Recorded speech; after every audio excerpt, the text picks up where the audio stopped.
अहम खबर आ रही है। पब्लिक अकाउंट्स कमेटी के इजलास में के इलेक्ट्रिक पर तनकीद हुई है कि इलेक्ट्रिक के सीईओ इजलास में क्यों नहीं आए, क्या वो ऊपर की चीज़ है।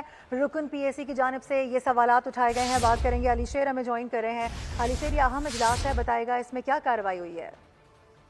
जी बिल्कुल, पब्लिक अकाउंट्स कमेटी का इजलास chairman public accounts committee Junaid Akbar की सदारत में इस वक्त जारी है और उसमें के इलेक्ट्रिक, स्टील मिल्स और इसी तरह के इलेक्ट्रिक के जो सीईओ हैं उनके ना आने का मामला भी आया है और खान ने उस पर तनकीद की है।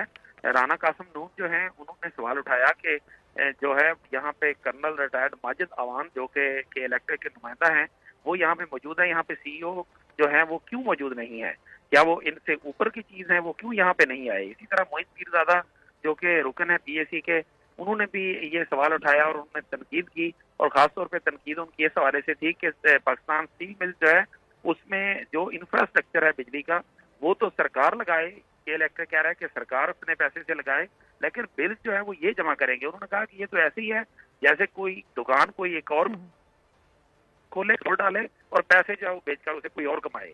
इसी तरह से जो शिराज महमूद है, ख्वाजा शिराज अपोजिशन के रुकन है, उन्होंने भी ये कहा कि ये जुल्म है कि यूटिलिटी स्टोर्स के 15,000 मुलाजमीन को तो फारिग कर दिया गया और स्टील मिल्स के मुलाजमीन जो है उनको बैठा के हम खिला रहे हैं।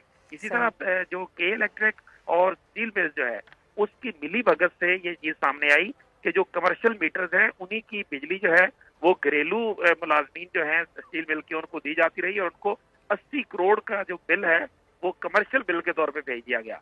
तो इस पे पीएसी ने जो है वो बरहमी का इजहार किया और इस मामले को 1 माह में हल करने की हिदायत की। सही है जी, ठीक है। Deputy bureau chief Islamabad Ali शेर हमें इस हवाले से आगाह कर रहे थे, बहुत शुक्रिया। सब्सक्राइब करें और बेल दबाएं ताकि कोई खबर रह न जाए।